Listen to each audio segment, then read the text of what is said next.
Welcome back to our YouTube channel. Today our topic is standing wave in stretch string. आज का topic है आपका standing wave को हम समझेंगे, स्टैंडिंग वेव क्या होती है और यहाँ पर अच्छे तरीके से एक्सप्लेन करेंगे हम स्टैंडिंग वेव को, बट इन स्ट्रेच शटरिंग। एक आपके पास एक रस्सी है, एक शटरिंग है, इसमें हमारे पास स्टैंडिंग वेव जो है वो बन रही है। तो वो किस तरीके से बनती है, इसमें क्या क्या होता है, उस पर डिस्कस करेंगे हम। और इस स्टैंडिंग हमारे पास स्ट्रेच शटरिंग में जो हमारे पास स्टैंडिंग वेव जो बनती है वो ट्रांसवर्स स्टैंडिंग वेव बनती है।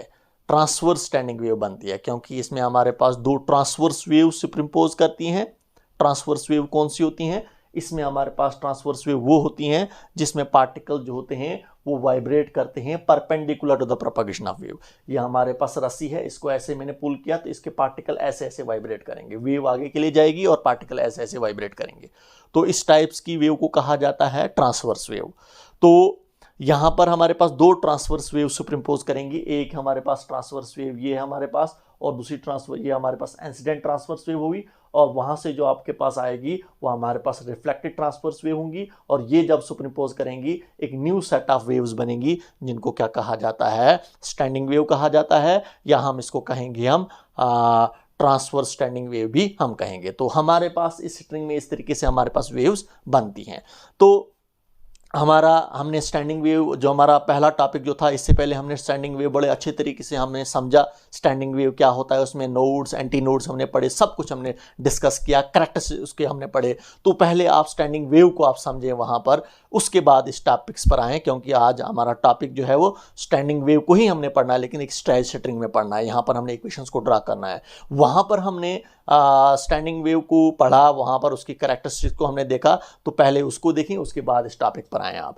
तो स्टैंडिंग वेव जो हमारे पास बनती है ये हमारे पास दो ट्रांसवर्स वेव होती हैं यहाँ पर, जो हमारे पास स्ट्रेच शटरिंग में बनती हैं। सेम टाइप्स की होती हैं, अपोजिट इन डायरेक्शन में मूव करती हैं, और जब वो सुपरिम्पोज करती हैं एक न्यू सेट ऑफ वेव्स बनती हैं जिसको क्या कहा जाता है? स्टैंडिंग वेव कहा जाता है। जैसे हमारे पास इस तरीके से भी हमारे पास ये भी हमारे पास एक पैटर्न है स्टैंडिंग वेव का। ये भी हमारे पास यहाँ पर देखिए एक लूप नजर आ रहा है, यहाँ पर दो, यहाँ पर तीन। तो इस तरीके से हमारे पास स्ट्रिंग्स में आपको इस तरीके से लूप्स आपको नजर आएंगे। तो देखिए हमारे पास अगर यहाँ पर कहूँगा मैं, अगर मैं ऐसे इसको पुल कर रहा हूँ तो ये हमारे पास यहाँ से निकलेगी एक ट्रांसवर्स वेव निकलेगी जिसको हम इंसिडेंट वेव कहेंगे हम। इस एंड पर जब स्ट्राइक करेगी तो वहां से रिफ्लेक्ट होकर इस वेव को क्या कहा जाता है? Reflected wave. तो ये दो वेव जब सुपरिम्पोज करेंगी तो इस तरीके का आपको पैटर्न नजर आएगा रस्सी में आप देखोगे, आप ऐसे रस्सी को आप इस तरीके से बीच में पुल करोगे तो आप उसमें रस्सी में कैसा पैटर्न आपको नजर आएगा? किसी जगह पर आपको हमारे पास जो है वो रस्सी का टुकड़ा ऊपर आ जाएगा, ऐसे ऐसे ऐसे आपको वो रस्सी जो है आपको ऐसे ऐसे आपको वो उसका मोशन आपको नजर आएगा। तो इस तरीके का जब हमारे पास, क्योंकि वो वेव जो होती हैं वो एक रिस्ट्रिक्टेड रीजन में होती हैं, रस्सी के दो एंड्स हमारे पास बंधे हुए हैं, फिक्स्ड हैं, तो यहाँ पर हमारे पास रस्सी जो है इस तरीके से वो क्या करती है? वो मूव करती है। तो इस तरीके के पैटर्न को क्या कहा जाता है? स्टैंडिंग वेव कहा जाता है। या तो कभी कभार ऐसे होता है या कभी कभार ऐसे ऐसे हो जाता है। जब रस्सी को ऐसे हम नीचे के लिए पुल करूंगा तो ऐसे ऐसे रस्सी को होगा। तो यहाँ पर आपके पास आप देख रहे हो, आप ये इंसिडेंट है और ये रिफ्लेक्टेड है। और रिफ्लेक्टेड वेव जो हमारे पास जो है ये आपको अपना फेज चेंज करती है। कितना फेज चेंज करती है? 180 डिग्री पर हमारे पास जो है वो अपना फेज चेंज करती है, क्योंकि जब इस एंड पर स्ट्राइक करेगी तो वापस आ जाएगी। तो 180 डिग्री पर हमारे पास क्या आती है? वो वापस आती है, जिसको बोलते हैं फेज चेंज। कितना फेज चेंज हुआ हमारे पास रिफ्लेक्टेड वेव का? वो 180 डिग्री, जिसको हम पाई भी कहते हैं। पाई कितना होता है? 180 डिग्री होता है। तो यहाँ पर हमने इसी तरीके से हमारे पास जो है हमने इस स्टैंडिंग वेव को समझना है किस तरीके से यहाँ पर लूप बनते हैं। यहाँ पर भी देखिए आपके पास इंसिडेंट वेव है और ये आपके पास रिफ्लेक्टेड वेव है, ये आपके पास इंसिडेंट वेव है, ये रिफ्लेक्टेड वेव है। तो ये भी हमारे पास ये सब पैटर्न हमारे पास किसके हैं? स्टैंडिंग वेव के हैं। तो हमने जब हमने प्लेन प्रोग्रेसिव वेव पढ़ा था तो वहाँ पर हमने इक्वेशंस को ड्रा किया था, प्रोग्रेसिव वेव की इक्वेशंस को ड्रा किया था along x axis, along positive axis पर भी और अलोंग नेगेटिव एक्सिस पर भी। जब आपके पास इंसिडेंट वेव जो हमारे पास इंसिडेंट वेव है, ये अगर हमारे पास टुवर्ड्स राइट अगर मूव करेगी, राइट की तरफ अगर मूव करती है, यहाँ हम कहेंगे ये पॉजिटिव एक्सिस की तरफ अगर हम मूव करेगी, तो वहां पर हमारे पास इक्वेशन जो बनती है y = a sin omega t - kx। ये क्या होता है? ये हमारे पास डिस्प्लेसमेंट होती है एक पार्टिकल्स की। जैसे हम कहेंगे ये वाला पार्टिकल है, ये ओरिजिन से कितनी दूरी पर है? x की दूरी पर है, और यहाँ पर जब ये पार्टिकल वाइब्रेट करेगा एट एनी टाइम, किसी टाइम हमारे पास टाइम क्या होगा, टी टाइम होगा, तो कितनी डिस्प्लेसमेंट होगी इस पार्टिकल्स की, कितनी डिस्प्लेसमेंट होगी, वो डिस्प्लेसमेंट निकाली गई है जिसको हम वाई से रिप्रेजेंट करते हैं। तो यही इक्वेशन होती है हमारे पास, प्रोग्रेसिव वेव इक्वेशंस को कहा जाता है। ये हमारे पास डिस्प्लेसमेंट की इक्वेशन है, या हम कहेंगे इक्वेशन जो हमारे पास है जब हम इंसिडेंट वेव की इक्वेशन है जो कहाँ की तरफ जा रही है, राइट की तरफ जा रही है। इस इक्वेशन को इक्वेशन फर्स्ट कहेंगे हम। अब यहां से हमारे पास जब ये वेव स्ट्राइक करेगी यहाँ पर, और जब ये सेंटर पर स्ट्राइक करेगी वहां से रिफ्लेक्ट हो रही है, इस वेव को क्या कहा जाता है, रिफ्लेक्टेड वेव। तो इस रिफ्लेक्टेड वेव की हमारे पास जो इक्वेशंस क्या बनेगी, वो हम कहेंगे y1 से इसको रिप्रेजेंट करेंगे। तो रिफ्लेक्टेड वेव की इक्वेशन जो होगी वो y2 होगी, और ये हमारे पास किसके इक्वल आएगा, a sin omega t plus k x, क्योंकि अब हमारे पास जो है ये वेव जो अब हमारे पास जो है ये रिफ्लेक्टेड वेव है। अगर ये वेव रिफ्लेक्टेड वेव हमारे पास कहाँ की तरफ जा रही है, टूवर्ड्स नेगेटिव एक्सेस की तरफ जा रही है, या हम कहेंगे लेफ्ट की तरफ आ रही है।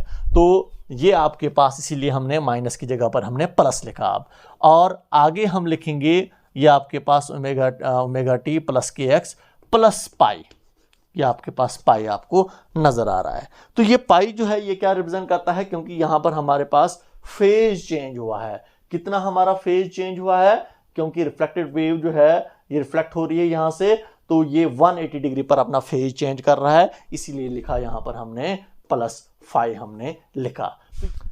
तो ये जो आपके पास y1 इक्वेशन है ये इंसिडेंट वेव को रिप्रेजेंट करता है, इंसिडेंट वेव की इक्वेशंस को रिप्रेजेंट करता है।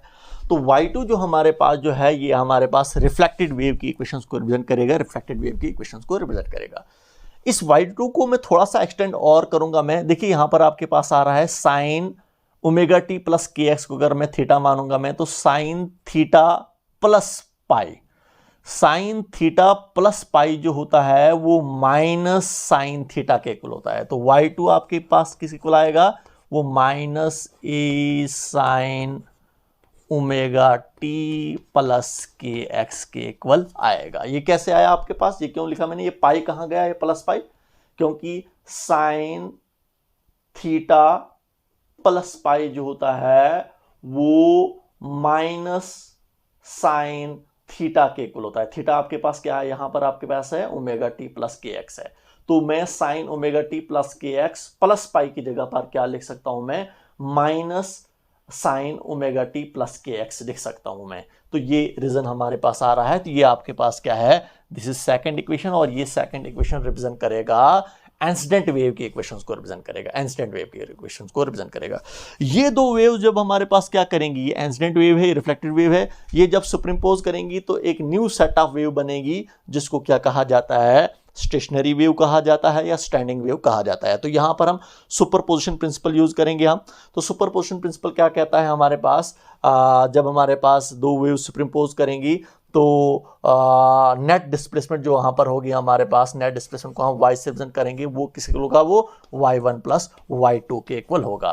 तो नेट डिस्प्लेसमेंट ये हमारे पास क्या है, स्टेशनरी वेव की डिस्प्लेसमेंट जो कि हमारे पास जो होगी that is equal to the sum of the displacement of incident wave and reflected wave. तो ये हमारे पास क्या है, ये स्टेशनरी वेव की जो हमारे पास रिजल्टेंट वेव, जिसको हम अब स्टेशनरी वेव या स्टैंडिंग वेव कहेंगे हम, इसकी डिस्प्लेसमेंट जो हमारे पास होगी वो क्या होगी, y के इक्वल होगी। ये y किस इक्वल होगा, ये y1 प्लस y2 के इक्वल होगा। तो इसको हम एक्सटेंड करेंगे, y1 कितना है आपके पास, y1 आपके पास है a sign omega t minus k x है, और आपके पास y2 कितना है, आपके पास है माइनस a, क्योंकि ये प्लस होता है बीच में प्लस, तो प्लस माइनस हो गया minus, minus sine omega t plus k x आपके पास यहां पर आ रहा है। देखिए a यहां पर भी है, a यहां पर भी है, a को कॉमन निकालेंगे हम, a को कॉमन निकाला मैंने, और ब्रैकेट में आएगा आपके पास साइन ओमेगा टी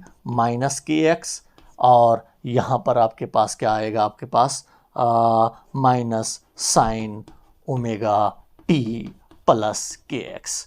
तो ये हमारे पास जो है यहाँ पर हमने क्या किया, ए को हमने कॉमन निकाला। अब यहाँ पर देखिए आपका फार्मूला बन रहा है sign A minus sine B.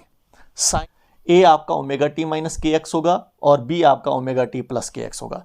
तो sign A minus sine B को हम खोल के लिखेंगे हम, तो y इज इक्वल टू ए ऐसे ही रहेगा, sign A minus sine B जो होता है वो twice sign A minus B. ए आपके पास क्या है, omega t minus k x हो गया, ए माइनस बी माइनस फार्मूले का है, बी हो गया omega t plus k x. तो बी माइनस बी, बी क्या है ओमेगा टी, तो माइनस फार्मूले का है तो माइनस प्लस क्या हो गया माइनस, माइनस ओमेगा टी, और माइनस फार्मूले का है तो माइनस प्लस क्या हो गया माइनस, माइनस के एक्स। ये लिखा मैंने sine A minus sine minus B, B आपके पास क्या है omega t plus k x. तो साइन के हर एक के साथ मल्टीप्लिकेशन लगेगी, ये प्लस माइनस में कन्वर्ट हो जाएगा, ये प्लस माइनस में कन्वर्ट हो जाएगा, डिवाइडेड बाई 2। ये लिखा मैंने sine A minus sine B divided by 2 into cos A plus B.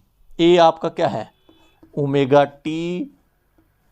T minus k x A है, प्लस बी, बी आपका क्या है omega t plus k x आपका बी है।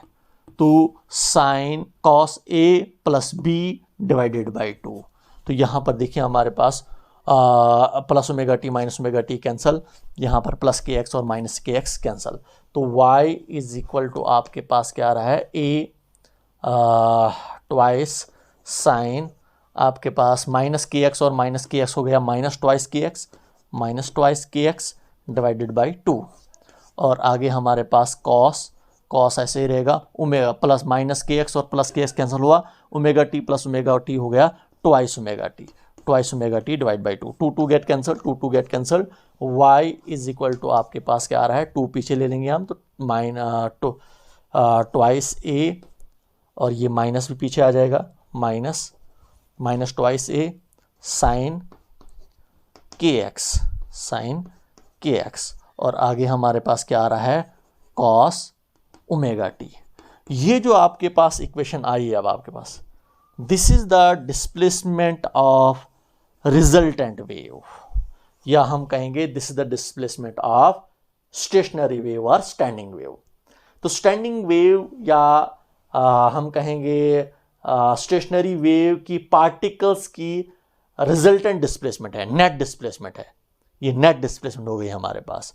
जब दो वेव सुपरइम्पोज करेंगी, एक वेव हमारे पास इस तरीके का पैटर्न बनेगा हमारे पास, जब इस तरीके का पैटर्न बनेगा तो वहां पर हमारे पास नेट डिस्प्लेसमेंट आपके पास क्या आ रही है माइनस ट्वाइस ए sign k x cos omega T, या हम इसको ये भी कहेंगे this is a equation of standing wave. ये आपके पास क्या है इक्वेशन है किसकी स्टैंडिंग वेव की। ये जो हमारे पास है ये एम्पलीट्यूड को रिप्रेजेंट करता है, क्योंकि अभी हम इसको लिखेंगे तो y इज इक्वल टू ये पूरा का पूरा हमारे पास स्टेशनरी वेव या स्टैंडिंग वेव का एम्पलीट्यूड होगा। तो y इज इक्वल टू इसको हम लिख सकते हैं a cos ओमेगा टी भी हम लिख सकते हैं। तो ये एम्पलीट्यूड हो गया हमारे पास किसका रिजल्टेंट वेव का या स्टैंडिंग वेव का एम्पलीट्यूड हो गया। तो अब देखिए हमारे पास ये हमने इक्वेशन, अभी तो हमने सिर्फ स्टैंडिंग वेव की इक्वेशंस को हमने ड्रा किया। अब देखिए हमारे पास यहां पर ये एक एंड है, ये दूसरा एंड है। अब हम ये आपके पास क्या है this is one end, at one end ये एक एंड है। इस एंड पर अगर हम बात करेंगे यहां पर वेव की डिस्प्लेसमेंट क्या है एक्स, यहां पर क्या है 0 है, क्योंकि वेव अभी आगे नहीं गई है इंसिडेंट वेव की डिस्प्लेसमेंट क्या है यहां पर वेव की डिस्प्लेसमेंट 0 है। जब वेव की डिस्प्लेसमेंट 0 होगी आपका x 0 होगा, x हमारे पास क्या है इस एंड पर x क्या है 0 है, x 0 होगा, 0 को मल्टीप्लिकेशन लगेगी इस पूरे के साथ तो y क्या हो जाएगा 0 हो जाएगा। तो डिस्प्लेसमेंट हमारे पास क्या आ जाएगी 0 आ जाएगी। तो इसका मतलब यहां पर इस एंड पर पार्टिकल की डिस्प्लेसमेंट, यहां पर पार्टिकल की डिस्प्लेसमेंट क्या है जो ऑसिलेट करता है सिंपल हार्मोनिकली, वो क्या है वो 0 है इस एंड पर। तो जहां पर पार्टिकल की डिस्प्लेसमेंट 0 होती है उसको क्या कहा जाता है नोड कहा जाता है। इसका मतलब नोड फॉर्म होगा कहां पर इस एंड पर, ये एंड, इस एंड पर हमारे पास क्या हो रहा है नोड फॉर्म हो रहा है, बन रहा है। एट अदर एंड, दूसरे एंड पर जाएंगे हम, एट अदर एंड, दूसरे एंड पर हमारे पास जब हमारे पास यहां से निकले और यहां पर पहुंचे, अब वेव की लेंथ कितनी हो गई, जितनी हमारे पास स्ट्रिंग की लेंथ है। कितनी स्ट्रिंग की लेंथ है, यहां से लेकर यहां तक L है। इसका मतलब x किसके इक्वल होगा, वो L के इक्वल होगा। तो दूसरे एंड पर हमारे पास, दूसरे एंड पर, इस एंड पर यहां पर, जब यहां पर पहुंचेंगे तो यहां पर भी पार्टिकल जो होता है, ये जो हमारे पास रस्सी जो है फिक्स्ड है इस एंड पर, तो यहां पर भी पार्टिकल जो है वो डिस्प्लेस नहीं करता है। इस एंड पर भी हमारे पास y क्या होगा, वो 0 होगा, क्योंकि यहां पर भी नोड यहां पर भी बन रहा है, यहां पर भी पार्टिकल जो है वो डिस्प्लेस नहीं कर रहा है, सिंपल हार्मोनिकली डिस्प्लेस नहीं कर रहा है, ना इस एंड ना इधर ना इधर, इधर भी नोड बन रहा है और इधर भी नोड बन रहा है। तो इसका मतलब यहां पर आपके पास क्या होगा, y आपके पास इस एंड पर भी क्या होगा, वो 0 होगा।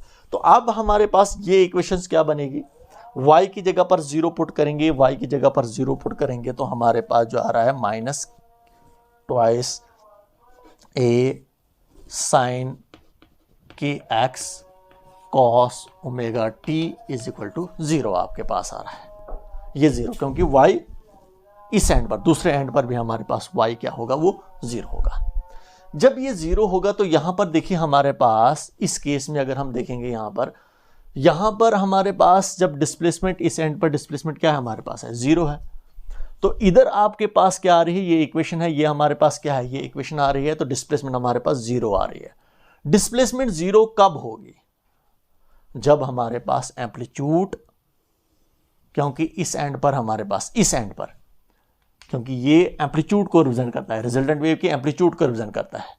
यहां पर हमारे पास क्या है, डिस्प्लेसमेंट जो हमारे पास जो है यहां पर y जो है वो क्या है, वो 0 है, तभी जाकर नोड बन रहा है।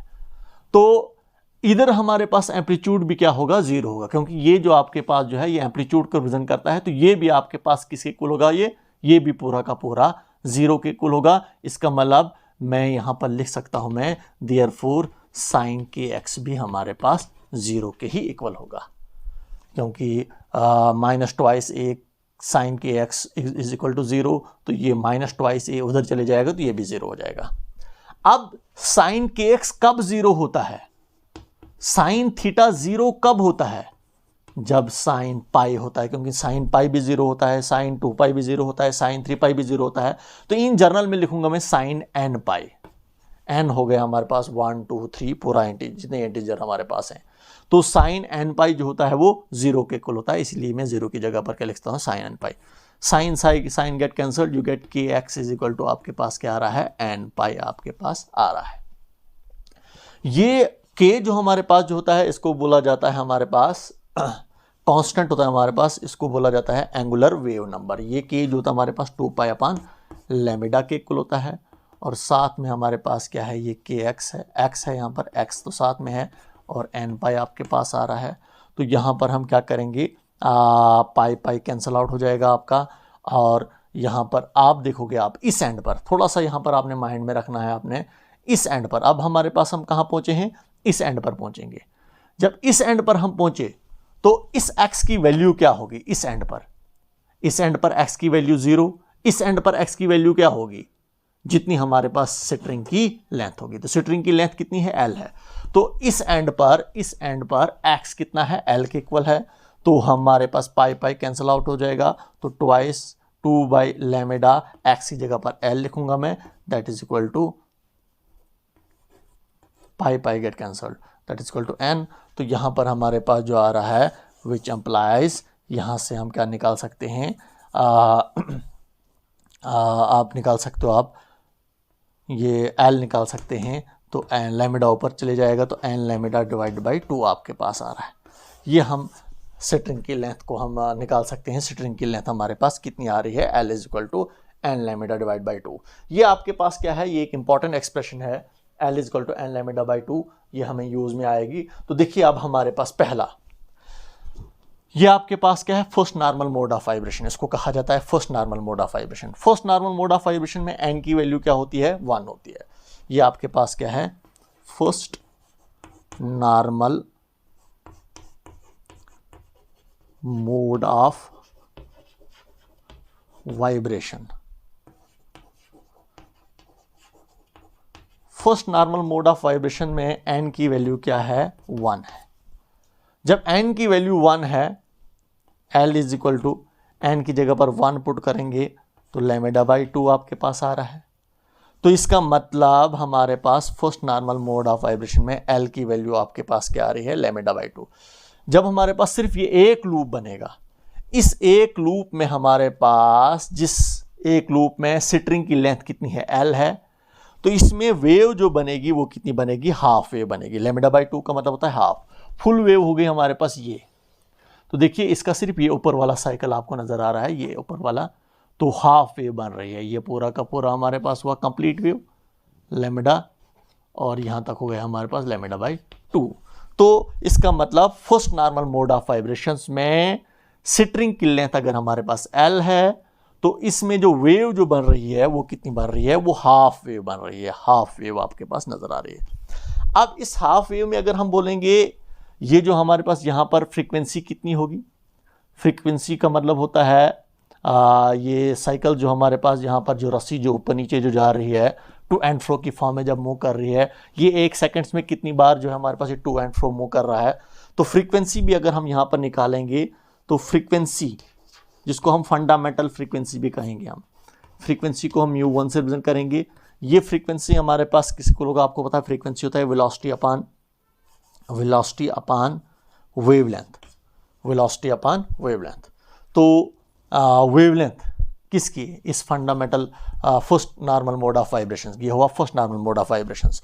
तो यहाँ पर देखिए हमारे पास फ्रीक्वेंसी अगर निकालेंगे हम, first normal mode of vibration की फ्रीक्वेंसी अगर हम निकालेंगे हम, तो आपके पास v डिवाइडेड बाई λ1 कितना किसके इक्वल आएगा, ये आपके पास first normal mode of vibration की वेवलेंथ है, इसको हम λ1 से ही रिप्रेजेंट करेंगे। λ1 किसके इक्वल आएगा, λ1 इज इक्वल टू ये 2 ट्रांसफर हो जाएगा यहाँ पर 2L के इक्वल आएगा। इसका मतलब λ1 की जगह पर मैं 2L लिख सकता हूँ मैं। तो ये अभी हमारे पास, इसको नोट कर लो आप। तो यहाँ पर लिखूंगा मैं first normal mode of vibration की फ्रीक्वेंसी जो आपके पास आ रही है वो आपके पास किसको ला रही है, μ1 जो हमारे पास है वो आपके पास आ रहा है v/2L के इक्वल आ रहा है। तो 1/2L ऐसे ही रहेगा। ये v है वेलोसिटी हमारे पास वेव की, इस स्ट्रिंग में वेव की वेलोसिटी जो होती है वो T/m के इक्वल होता है। T is tension in the string और m क्या होता है, मास पर यूनिट लेंथ। तो ये हमने first normal mode of vibration की फ्रीक्वेंसी निकाली, इसको कहा जाता है फंडामेंटल फ्रीक्वेंसी भी। और इस पहले लूप को इसको कहा जाता है फर्स्ट हार्मोनिक भी, इसको कहा जाता है फर्स्ट हार्मोनिक। इसी तरीके से हम सेकंड पर जाएंगे, हम second normal mode of vibration पर जाएंगे। First normal mode of vibration हमने निकाला, second normal mode of vibration में हमारे पास n की वैल्यू क्या होगी, हमारे पास 2 होगी। n की वैल्यू जब 2 होगी तो ये जनरल एक्सप्रेशन हमारे पास, तो n की जगह पर 2 पुट करेंगे तो L किसके इक्वल आएगा, n की जगह पर 2 पुट करो आप, twice L twice lambda divide by 2 get cancelled, आपके पास L जो आ रहा है वो लैम्डा के इक्वल आ रहा है। इसका मतलब यहाँ पर जब हमारे पास ये 2 बनेंगे, आपके पास second normal mode of vibration ये हुआ आपके पास, जिसको हम सेकंड हार्मोनिक भी कहेंगे हम। तो यहाँ पर आपके पास जो है देखिए यहाँ पर एक कंप्लीट वेव बन रही है, ये आपके पास क्रस्ट और ये आपके पास ट्रफ। तो इसमें हमारे पास जो है इस स्ट्रिंग में, जिस स्ट्रिंग की लेंथ उतनी ही है L है, L लेंथ में हमारे पास कितनी वेव बन रही है, एक कंप्लीट वेव बन रही है, क्योंकि इसमें एक पूरी वेवलेंथ हमारे पास बन रही है जिसमें एक क्रस्ट और एक ट्रफ है। तो यहाँ पर L जो आएगा वो लैम्डा के इक्वल आएगा।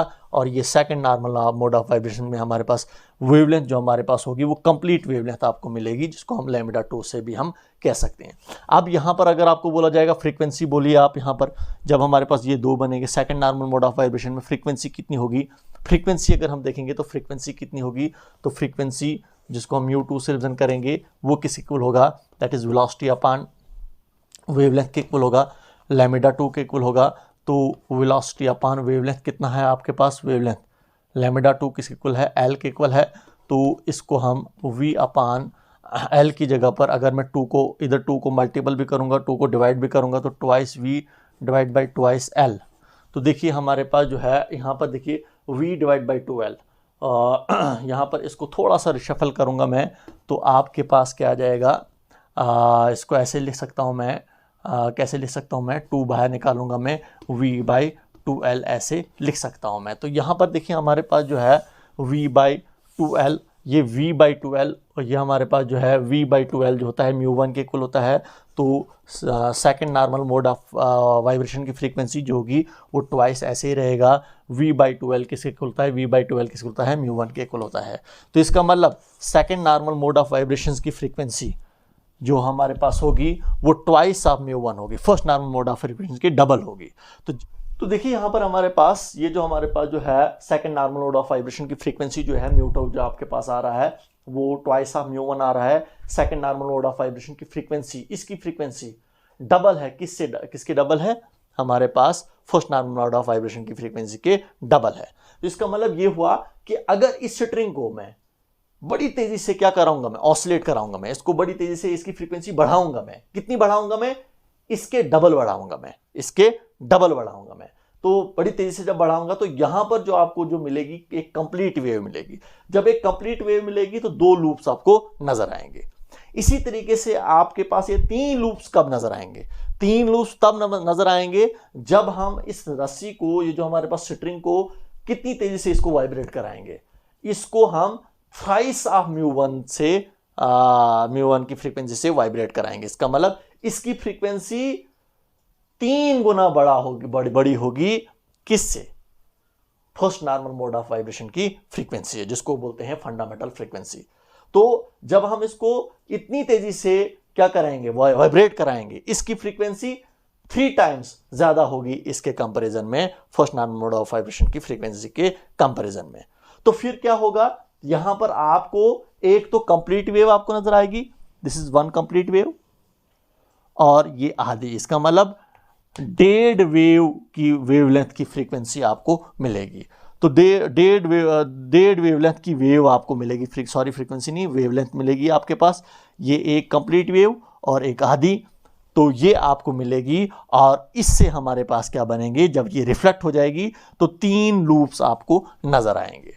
तो ये हुआ कि हमारे पास ये 3 लूप्स कैसे मिलेंगे, फिर हमारे पास 4 लूप्स कैसे बनेंगे, तो वो तो हम डिस्कस करेंगे बाद। ये इसी तरीके से हमारे पास आपको ये बनते जाएंगे, पहला लूप, दूसरा लूप, तीसरा लूप, चौथा लूप बनता जाएगा। तो फिर हम इन जनरल में आप लिख सकते हैं कि हमारे पास nth normal mode of vibration, nth, ये हुआ हमारे पास थर्ड, ये हुआ सेकंड, ये हुआ फर्स्ट। तो nth normal mode of vibration की फ्रीक्वेंसी कितनी होगी, जिसको μn से रिप्रेजेंट करेंगे, वो आप 2 की जगह पर क्या लिखेंगे, n लिखेंगे, nμ1। तो इसका मतलब nth normal mode of vibration की फ्रीक्वेंसी जो होगी वो n टाइम्स μ1 होगी, n टाइम्स जितनी हमारे पास μ1 की फ्रीक्वेंसी है, हमारे पास first normal mode of vibration की फ्रीक्वेंसी है, उसके n टाइम्स होगी हमारे पास nth normal mode of vibration की फ्रीक्वेंसी। जैसे हम कहेंगे n क्या है, 6 है, तो 6 नॉर्मल मोड ऑफ वाइब्रेशन की फ्रीक्वेंसी जो होगी वो 6 times the frequency of first normal mode of vibrations. तो ये हुआ हमारे पास first normal mode of vibration, second normal mode of vibration, third normal mode of vibrations.